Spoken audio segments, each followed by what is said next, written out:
Hey, social media family, I'm Ramona Phillips, the Healthy Mind Strategist, helping hurting people grow past that trauma into authentic leadership, regardless of their area of expertise, because we've all been through trauma. Welcome to Get It Right. We want to make sure we're getting our hearts right. God heals the heart. We want to make sure we're getting our minds right. God even helps us to renew our mind, but we have to partner with God as we work on our own recovery process, or, trusting God to help deliver us, or trusting God to help us to heal and to walk by faith and not by sight, and to walk in righteousness. And most of all, he commands that we walk in love. And if we're not loving ourselves, then it makes it harder to love other people, right? And sometimes, I believe a lot of us really do love ourselves, but sometimes based on a choice or a decision that we make in that moment, because we're supposed to be living from moment to moment anyway, in that moment, based on that choice or that decision, God showed me, are you loving yourself? Based on this action that you choose to take, or something that we say, right? Some way that we behave, right? In that moment, based on a choice, based on a decision, in that moment, am I loving myself? Right? Because we just, a lot of times people go around saying, he don't love himself. She don't love herself. Well, a lot of people, I believe, have a certain amount of love for themselves. Also, maybe our love walk needs to grow more. God is showing us that our love walk needs to grow more. And another way we do that, or we experience that or accomplish that, is by embracing the love of God, embracing his love, reminding ourselves every day that God loves us. He wants us to get that right, because test, trials, and tribulations in life will come, right? They're right. We're all going through something right now, right? Or we're waiting on something, right? Or expecting something. But the bottom line is, God wants us to know that he is always with us. And he promises to never leave nor forsake us, right? Child of God. If you've given your life to Christ, you are a child of God. Congratulations. It's a beautiful place to be. A beautiful title to hold. I am a child of God, son and daughter of God, right? Created in the image and likeness of God, the one who created the universe, because we don't pray to the universe. We pray to the one who created the universe, right? God loves his creation. He loves his creation even when sometimes his creation turns their back on him.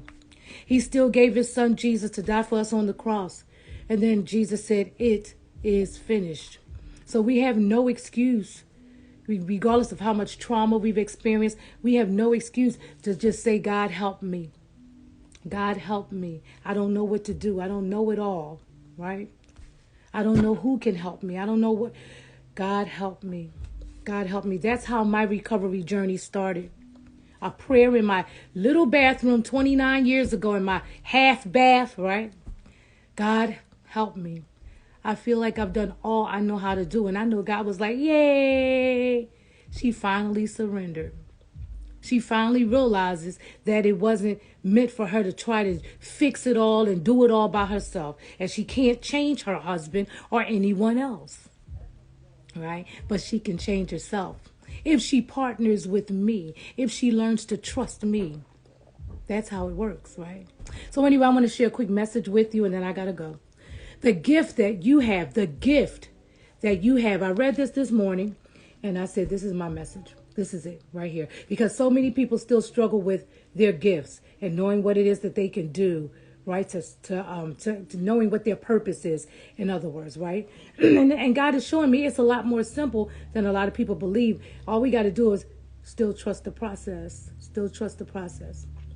Slow down, relax, and trust the process. The gift that you have. We all have something we feel most alive when doing. I'm going to say that again.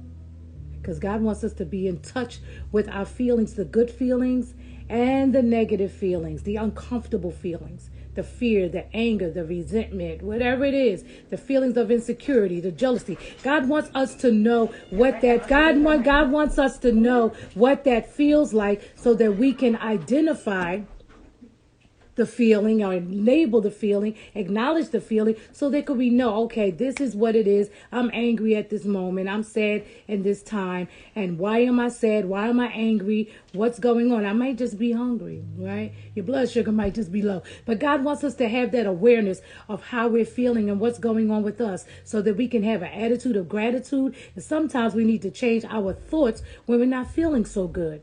Or we know that we're going through a test, trial, or a tribulation. Being teachable, being willing to look for the lesson in that experience. It's an experience. And God says we overcome by the blood of the Lamb and the word of our testimonies. He wants us to give those testimonies however way we choose to give it, to a friend, to to a loved one, in a book, right? On a video. But God wants us to, as God delivers us, He wants us to stop running and hiding and shame, running and hiding and fearing and shame and worrying about what other people think. It's none of my business what other people think. We got to tell ourselves that. And when we're worrying about what other people think, we need to tell ourselves, you know what, wait a minute, don't shame yourself, don't judge yourself. Look at me. I'm worrying about what other people think. It's none of my business what other people think, all right? Our job is to show up for the kingdom. Show up for God. That's our job, especially in these last days. You think it's 29 degrees in the morning and 72 up by the afternoon. We are living in the last days. How many more years do we have on this earth? Children of God, I don't know. But God, we going home. I don't know when. But the bottom line, God does not want us to be afraid of that because there's a better place. There's a better place than where we are. But in the meantime, God wants us to live. He wants us to show heaven on earth by walking in the kingdom, by walking in purpose, by serving others, by serving. We all have something we feel most alive when doing. I'm going to say it again. And telling somebody about Jesus and showing people the love of Christ. Not beating people over the head with our Bibles, but showing. Let your light so shine, in other words. Let your light shine. And if your light is not shining, there is something internal going on. Maybe you need to forgive somebody. Right? Maybe you're worrying. Maybe you're stuck in fear or anger or resentment. Admit it and give it to God. Admit it and give it to God. So I'm going to say it again. Okay, the message today is the gift that you have, the gift. Yeah, you have a gift and God gave it to you. The gift. You may have more than one gift. The gift you have. We all have something we feel most alive when doing. I can think of something right now.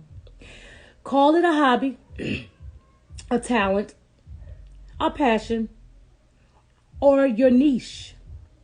When we find that thing we both enjoy and excel in, it's one of the most special discoveries. Yes, it is. And I'm a witness to that. God has created us each with a unique skill set. He blessed us with talents that both distinguish us from others and complement us to others. This is powerful. I'm going to say that again. He blessed us, you and me, with talents that both distinguish us from others and complement us to others. So then we don't have to be trying to compete against each other. We can even team up, collaborate, celebrate each other. Because nobody do it just like me. There's other people with teaching gifts, speaking gifts, but can't nobody do it like I can. And I'm not saying that in an arrogant way. I'm just saying I'm me. There's only one me on the earth, right? God blessed each and every one of us individually, gave us talents that both distinguish from others, because there's nobody just like you, and complement us to others. You might be a good cook and you give somebody else that recipe and they might even do a good job with it, but it's still not exactly the way that you cooked it. Anyway, he gave us, you and me, these gifts so that we as a whole created body of believers could further his purposes and advance his kingdom. So it's not even about us. We get the blessings. We get the opportunity to go through the journey and grow through the journey and enjoy some of the journey, right? Right? But it's not even about us. So in 1 Peter chapter 4, verse 10, in the NIV it says, hey lovely Bree 44. In 1 Peter chapter 4, verse 10, it says, each of you should use whatever gift you have received to serve others. Each of you, you and me, all of us, as faithful stewards of God's grace in its various forms. Each of you should use whatever gift you have received, because that God gave you, right? To serve others as faithful stewards of God's grace. Thank you, God, for the gifts, right? In its various forms. In its various forms. Teach, speak, cook, serve, right? Whatever that gift may be. In various forms. No competing against one another. Celebrating each other. Learning from one another. Complimenting each other. The whole competing thing has a lot to do with how we were raised, other people's perceptions and that they placed on us. Maybe they feel as though they had to perform, and then they taught us that we needed to perform, right? Or they influenced us to believe a certain way. And God wants us to be aware of that and be teachable and be willing to unlearn some things without shaming them, without shaming ourselves, without judging and being angry with them because they did the best they knew with what they knew and what they were taught, right? And without shaming ourselves. So anyway, we choose to forgive. I had to choose to forgive my father that wasn't there. My mother, who did the best she knew how to do, taught me some good things, and then some things I had to unlearn. But we loved each other, right? Think for a moment about the specific gifts God has given you. Think for a moment. I'll give you a moment. Think for a moment about the specific gifts God has given you. Don't be modest. Don't be modest. You know you can teach. You know you can cook or whatever it is. Whatever it is, right? Are you an artist? I have a brother-in-law who just recently passed away. He was an artist and an excellent artist. And a lot of his artwork is known in different areas of the world, even in Italy, right? What is it that you do well? There's no gift too big or too small. A lot of people are creating, right? Designing.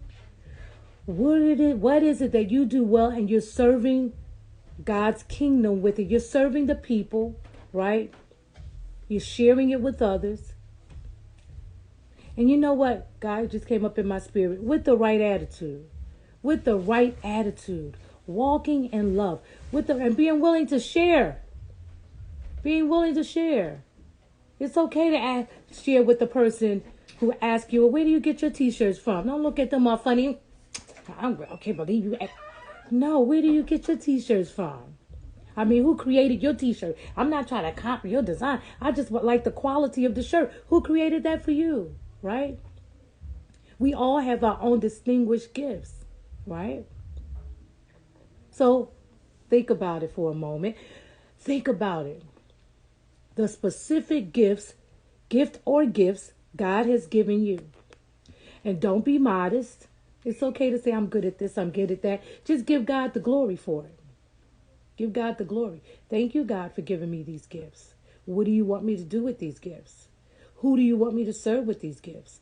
Where do you want me to go with these gifts? Right? God gives us gifts so that we can be confident in them for his glory. God gives, you might even have a being generous gift. That's a gift too. With wisdom. Be generous with wisdom, right? God gives us gifts so that we can be confident in them for his glory. He gets the glory. We get the confidence. Now think about your gifts in direct relation to the kingdom of God. I'm going to say it again. Now think about your gifts in direct relation to the kingdom of God. Maybe you need to put some affirmations on those little things that you made, right? Right? I don't know. I'm just saying. I don't know. Speak, pray about it. Thank God for creative ideas, right? So now think about your gifts in direct relation to the kingdom of God. It's really about kingdom business. We get the blessings, he gets the glory. How can you use your gifts to benefit the church, the community, and the world? Seek to be an active participant. That means we have to do something. Seek to be an active participant in the kingdom of God. Using the tools that God specifically chose for you. Excuse me. Specifically chose for you. Me. That means God thought about it. I'm going to give her this gift, give him that gift. I'm going to place this gift in her, in him. And specifically, the Bible tells us that God had a plan for us, a predestined plan for us. Before we were in our mother's womb, he knew us as we were in our mother's womb, and he had a predestined plan for us. We have to believe the word of God. When we don't believe the word of God, we don't act on the word of God, and then we get into self-sabotaging ourselves. And it's the perfect plan for the devil. That's what the devil wants, because he can't make us do anything. He wants us to self-destruct, right? So we pray against deception. We pray for more discernment. We pray for greater faith, self-control, discipline, focus, right? It's a battle every day. It's some type of battle every day. But God is fighting that battle with us, okay? God is fighting that battle with us. So we want to get that right, that we trust God in all things. We trust you, Lord, in all things. God bless each and every individual. I got to go. God bless each and every individual that's on this broadcast, that comes later to watch this broadcast. I ask that you bless them all, protect them, and keep them, their family members and loved ones, Father. I ask that your will be done in mind, body, soul, and spirit, and most of all, in the heart. Because out of the heart, the mouth speaks. And Father, you judge the heart. Whatever it is that we're doing, what we do, even if we're using our gifts, God, you judge the heart. So help us, Lord, to get our hearts right. Clean up our hearts, Father. Helping us to open up our hearts, Father, to healing, restoration, and deliverance. In the name of Jesus. I'm Ramona Phillips, the Healthy Mind Strategist. Have an awesome day. Enjoy your life. Make good decisions in the moment, okay? Live moment by moment, because God is with you in the moment. Then we get another moment, right? To God be the glory. I'll talk to you guys later. I'm Ramona Phillips, the Healthy Mind Strategist, okay? Have a good day. I'll see you later. Bye. Thanks for joining. See ya. Thanks for watching. Thanks for joining. And see you later. The weather is beautiful. Allergy seasons, yes, but it's beautiful. It's beautiful. Every day is a blessing. See you later. Bye-bye.